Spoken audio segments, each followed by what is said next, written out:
Welcome to Lions News Fan Report, your home for the freshest updates, the deepest analysis, and all the inside information about our beloved Detroit Lions. Today I've got something heavy on my mind, something that's been brewing beneath the surface while everyone's been focused on our playoff push. This is about the future, about tough decisions, and about a player whose window might be closing faster than anyone expected.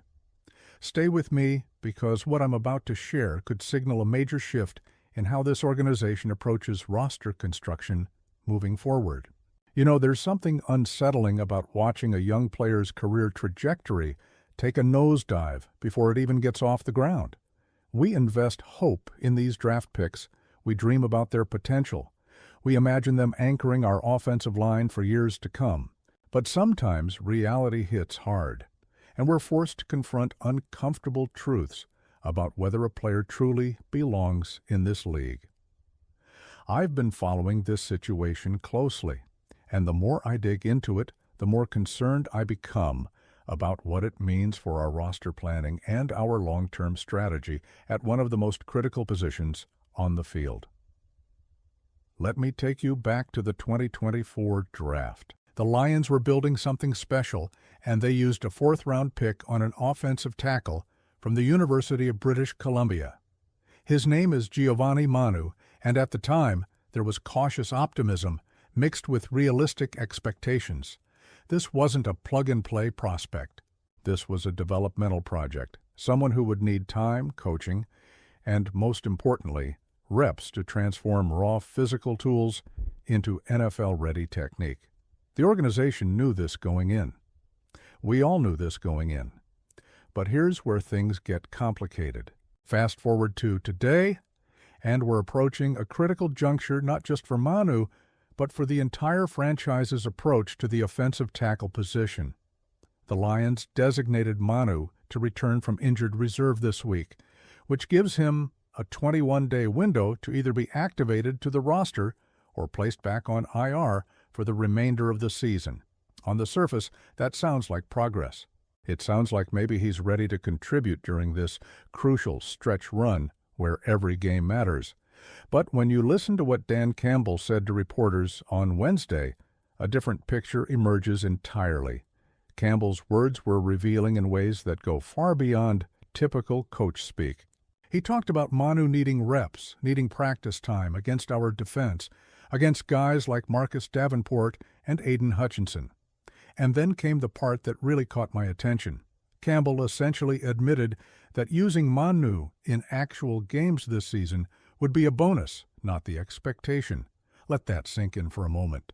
We're talking about a player in his second year, and the head coach is already framing his practice window as preparation for next year's training camp rather than meaningful contribution right now.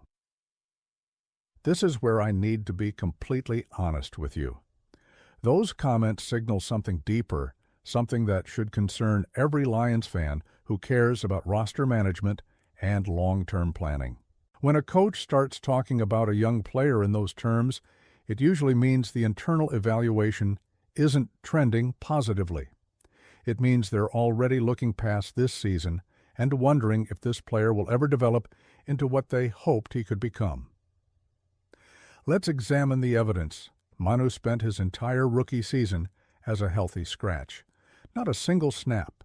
That's not uncommon for developmental offensive linemen, especially ones coming from smaller programs who need time to adjust to NFL speed and complexity.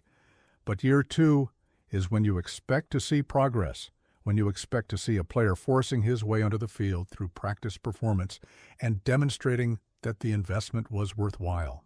Instead, Manu has appeared in just 4 games this season and made only 1 start. That start came in Week 5 when Taylor Decker went down with an injury, and Manu was thrust into action against the Cincinnati Bengals. We won that game, which is obviously what matters most, but Manu's individual performance was troubling.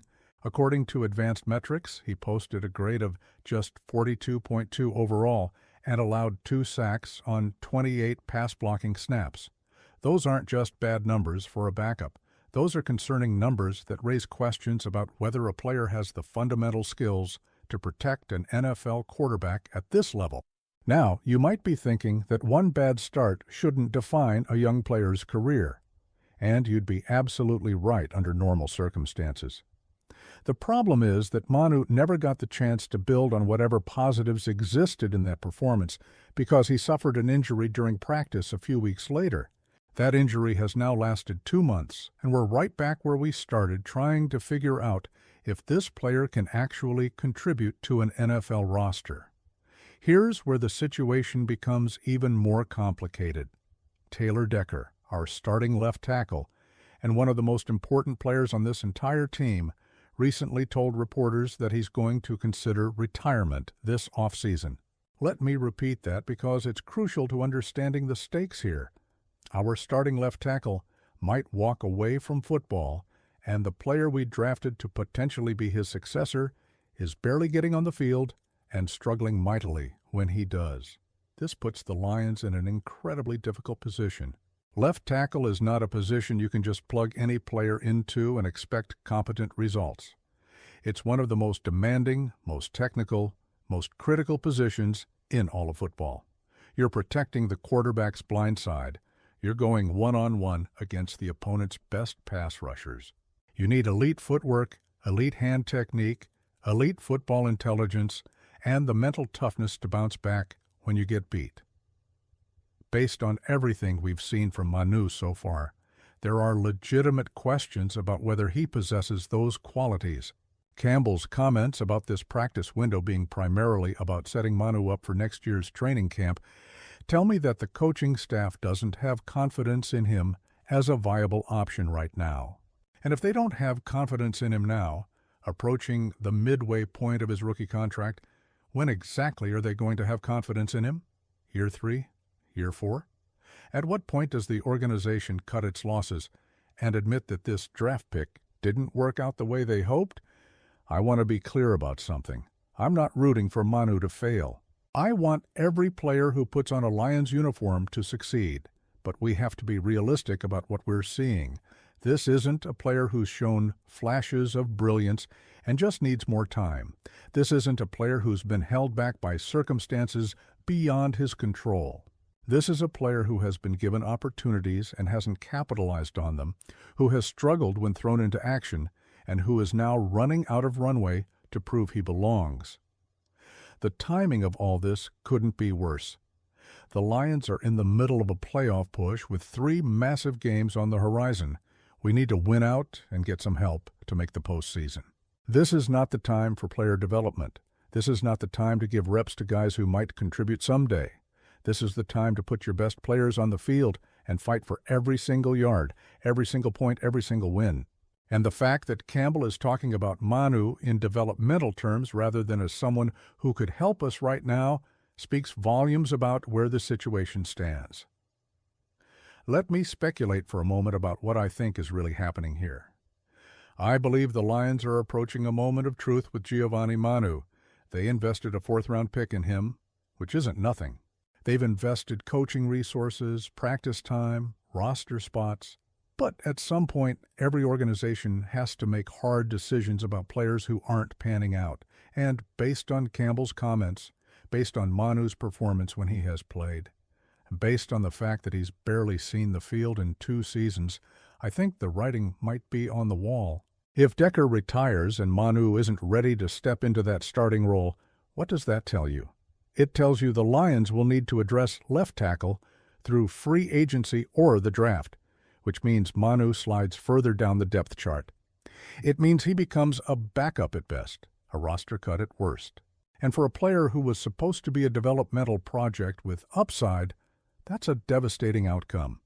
The reality is that Manu isn't trending toward being a starting left tackle in year 3 if Decker walks away. Campbell basically admitted as much when he framed this practice window as preparation for next year rather than immediate contribution. That's not the kind of trajectory you want to see from a young offensive lineman who was drafted to be part of the future. That's the trajectory of a player whose time in Detroit might be running out faster than anyone wants to admit. I know some of you might think I'm being too harsh, too negative about a young player who deserves more time. but this is professional football. This is a business where results matter and opportunities are limited. Manu has had chances, he hasn't seized them. And with Decker potentially retiring and the Lions needing answers at left tackle, they can't afford to wait around hoping that Manu suddenly figures it out in year 3 or year 4. So here's what I think happens. I think Manu gets activated during this practice window, gets some reps with the scout team, and the coaching staff evaluates whether there's any progress. If there isn't, if he looks the same as he did in that Week 5 start against Cincinnati, I think the Lions start making plans to address left tackle through other means this offseason, and that might mean Manu's days in Detroit are numbered, whether through a trade, a cut, or simply being buried so far down the depth chart that he never sees meaningful playing time again. This is one of those situations where you have to trust the process and trust that Brad Holmes and this front office will make the right decision for the franchise. They've built an incredible roster through the draft and free agency. They've shown they're not afraid to admit mistakes and move on from players who aren't working out. And if Manu falls into that category, I have faith they'll find a better solution at left tackle. Now I want to hear from you. Do you think Giovani Manu still has a future with the Detroit Lions? Do you believe he can develop into a starting caliber tackle? Or is it time to move on and find someone else? Should the Lions prioritize offensive tackle in the upcoming draft or go after a proven veteran in free agency? Drop your thoughts in the comments below because I want to know how you're feeling about this situation. If you found this analysis valuable, if you appreciate the honest, in-depth coverage we bring you here at Lions News Fan Report, make sure you hit that subscribe button and turn on notifications. We're covering every single development with this team, every roster move, every strategic decision, and I don't want you to miss a thing.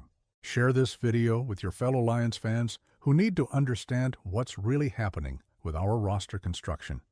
Leave a like if you agree with my assessment, or even if you don't, because engagement helps us grow this community. Until next time, keep believing in our Lions, keep supporting this team through the ups and downs, and let's hope we finish this season strong and make some noise in the playoffs. One pride always. See you in the next one.